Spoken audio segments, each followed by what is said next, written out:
E aí, meu querido, seja bem-vindo. Bom dia, boa tarde ou boa noite. Espero que a graça do Senhor esteja superabundando na sua vida, te dando alegria, paz e vontade de ser cada dia melhor, mais semelhante a Jesus. Esse é nosso objetivo.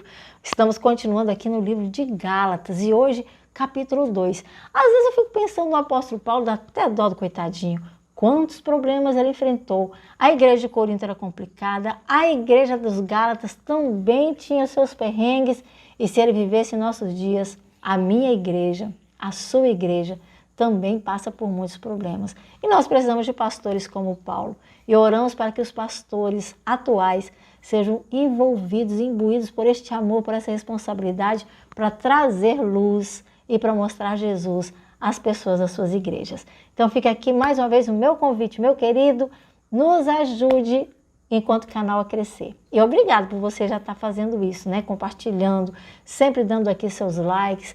Nós temos algumas pessoas que são fiéis todos os dias fazem seu comentário.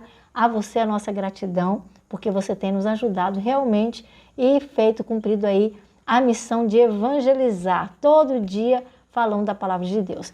Então agora, pega a sua Bíblia e vamos então à leitura. Não é igual, né? Eu falo assim, pega a sua Bíblia, eu falo, mas não está igual. É porque a gente transforma em poesia. Mas quando você fizer a leitura, você vai ver que dá para compreender melhor, mais fácil, né? Porque é em forma de rima.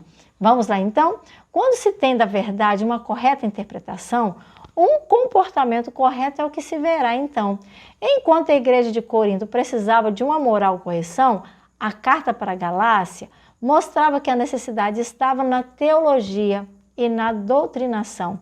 Igreja perfeita não existe e também não existirá, mas é preciso ver os efeitos que essa carta já tem feito e que também em você e em mim fará.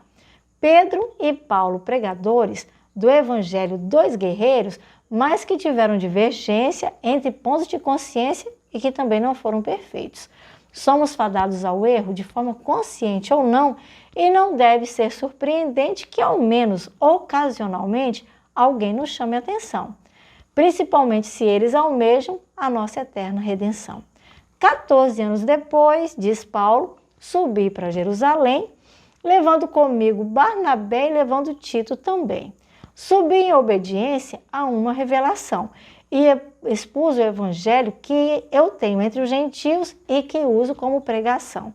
Fiz em particular aos que pareciam ter influência, para que no final da corrida não tenha essa sido como perdido a essência. Contudo, nem mesmo Tito, que ali estava comigo, para se circuncidar, ele foi assim constrangido. E isso aconteceu por causa da falsidade, praticada por alguns irmãos para nos reduzir à escravidão e nos tirar a liberdade. E nós não nos submetemos a ele, nem por uma hora somente, para que o evangelho do Senhor fosse entre nós permanente. E quanto àqueles que entre vocês pareciam ter maior influência, isso não me interessa, Deus não aceita a aparência. Se antes me parecia alguma coisa, hoje em nada me acrescenta. E quando eles viram que o evangelho da incircuncisão, que foi a mim confiado, e a quem foi por Pedro pregado o evangelho da circuncisão, pois aquele que operou em Pedro de modo eficazmente, por mim também operou, para com os gentios falou de modo muito eficiente.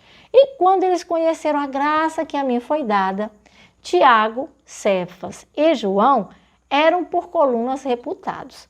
Eles, a mim e a Barnabé, a comunhão estenderam e a destra do caminho eles nos ofereceram.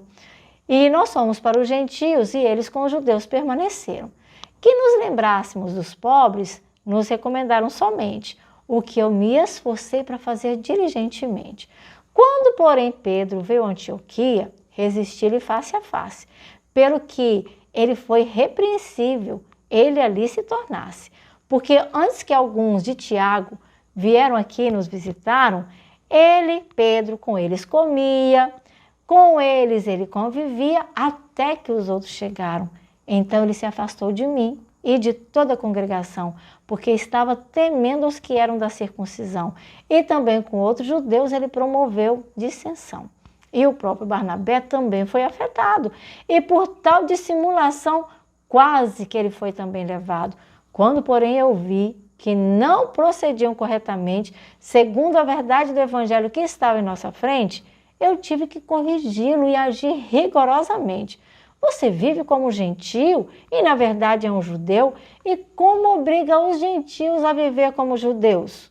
Nós somos judeus por natureza, e dentre os gentios não somos pecadores, mas sabemos que somos justificados, nós, tão fracos pecadores. E não é por obras da lei que nós somos justificados, mas sim pela fé em Cristo, que também nós temos crido, somos sim justificados.